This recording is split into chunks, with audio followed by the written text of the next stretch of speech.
briefly discuss some of the issues arising from each of your interventions. And actually, it would be helpful if you give some brief responses. 140 characters long, I think, would be quite useful for those of us who are tweeting from the audience. Felipe Calderon, I'd like to ask you, building on the intervention that you've shared with us, what, from your perspective, are some of the obstacles to scaling up finance for sustainable landscapes from your particular perspective? Bueno, había mencionado yo algunos. Uno es las políticas depredatorias que todavía se siguen en materia de agricultura y superficie forestal. Es decir, los gobiernos que todavía dicen... The government still say this year we can fell 500,000 hectares of trees, and that's quite contradictory with any possibility of conserving forests. Second, there's one fundamental obstacle, which is the lack of resources. But this means that this will be resolved with clearer programs. In my experience, financing of conservation, forest conservation area social problems work best if the payment for environmental service, which was begun in Costa Rica, it's a very successful program, and basically it pays per area preserved or reforested. And Costa Rica really conserves its forests. Ecotourism is one of its major incomes, and this environmental services is something that we're doing in Mexico, well, basically for the last few years. And I believe that this works precisely because poor people who are living in difficult areas either starve or they have to destroy the forest. So we have to break down that idea. People have to stop being poor, and they've also got to preserve the forests. And we can do that through finance problems which pay them to preserve the woodland, the forests, and leave behind poverty. Also, I think a further obstacle for finance is that we have a lot of prejudices which are translated into public policies which inhibit private investment, both in agriculture and in forest projects. There could be very profitable. There are billions of investment funds and mutual funds and capital funds which want to invest in profitable projects. A project in Latin America, in agriculture, in palm oil, paper, pulp, etc. These are profitable projects. They have great rates of return of 15 to 20%. So why doesn't that huge amount of money come here as investment? I think because of these obstacles, and I'm sorry to go on again, but the obstacles have to do with the fact that we don't generate long-term certainty. Any investor is afraid that next year their investment will be ruined because their land will be invaded or the policy will change. Now, what can we do to change that? We've got to break down that barrier, and we've got to establish long-term certainty, legal, political, and international organizations. For example, the Green Climate Funds established in Cancun should not just fund projects, which is necessary, but they should also do so long-term. For example, a forest plantation isn't going to give a return in less than 15 years. We've got to wait that long. And the third aspect, which we don't have at the moment, is assuming a political risk. You remember when there were fears that lands in developing countries would be expropriated. People invested in developing countries, and the whole thing was very polemical. But now, with climate change, and you can do a 15-year project, a green project, it's very profitable, and if there is a change in policies in that 15 years, which means that the rate of return falls, the enhancement that the Development Bank can give should cover that risk. And I'm quite sure that eliminating the long-term or minimizing long-term risk, there's going to be a tremendous flow of capital to green projects that we need.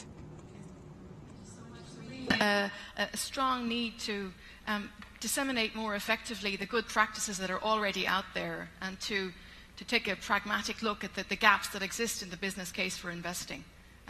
Thank you very much. Mr. Rumsey, may I ask you, arising from the intervention that you've shared with us, Would you like to comment on the prospects for including forest carbon at a much greater scale in compliance markets towards 2020 and beyond? Well, thanks, Jane. I mean, I think the point is that it's not too late. We do have a window of opportunity now, and every year that goes by, that window of opportunity diminishes. But we live in a world where commercial companies can market products globally incredibly quickly. I'm constantly amazed at how agricultural chemical companies, for instance, can disseminate information and market products all over the tropics so quickly into the furthest reaches. So we live in a world where things are possible, and of course we know that 2020 is a big date. But what I'd say is that if we miss this opportunity, in my considered opinion, it will be too late. So I would just say to the European Union that you need to be leaders, not followers. You need to wake up, and you need to be part of this. And hopefully United Nations is going to take a strong lead next year, particularly in Paris. But if we miss this opportunity for 2020, the consequences will be utterly disastrous. In my view, I speak as a mere macroeconomist with 40-odd years of experience. It will be terrible. So a clarion call to action. Yeah, get on with it. That's my view. Mr. Landveld, how, in your view, can increased finance for sustainable landscapes contribute to sustainable development in developing countries? What's your view of this issue? Thank you, Madam Moderator, for that question. For this one, I want to use my own country, Suriname, as an example. Most of you will not know where Suriname is, so I maybe need to explain that Suriname is a country on South America, north to Brazil, between Guyana and French Guyana. And we consider ourselves to be the greenest country on earth because we have more than 90% of our forest still standing, and a very small population of 500,000 living in Suriname and like 400,000 in the Netherlands. So after this, none of you can say you don't know where Suriname is, and you haven't heard of that small country. We, for instance, have some coastal erosions in the coastal area. And for adaptation purposes, we may be doing some, there is a project for mangroves reforestation.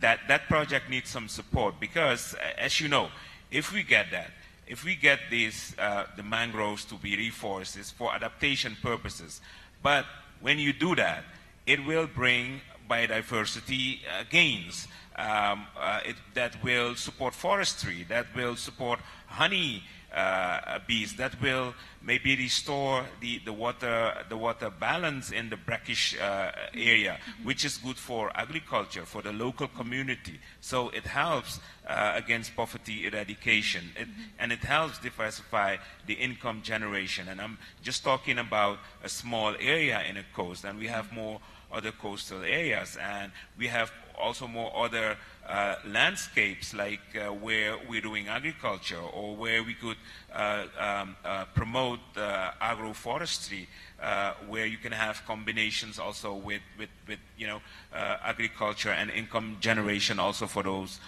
local communities and so on. So those are like small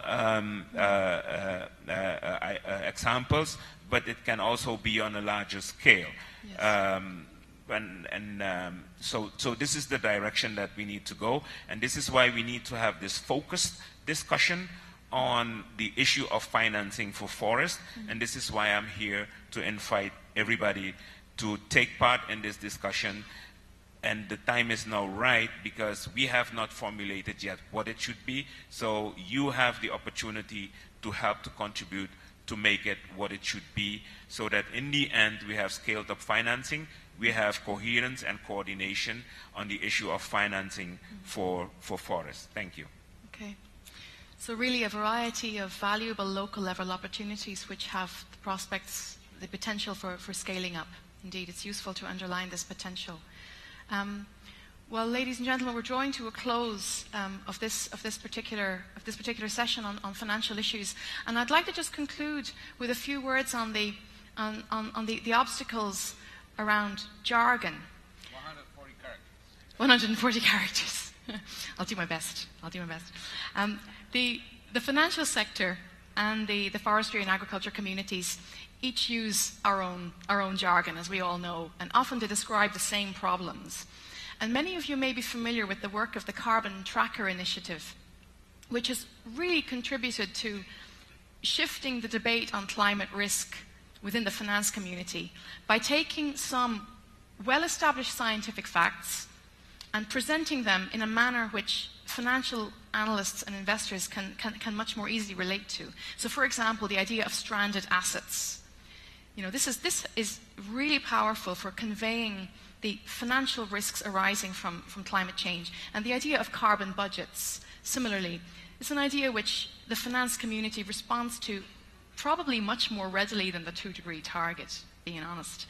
And similarly, we need to invest in developing common language and understanding in topics related to forest landscapes and to sustainable landscapes investments if we are to make progress at scale and within the time horizons that science requires.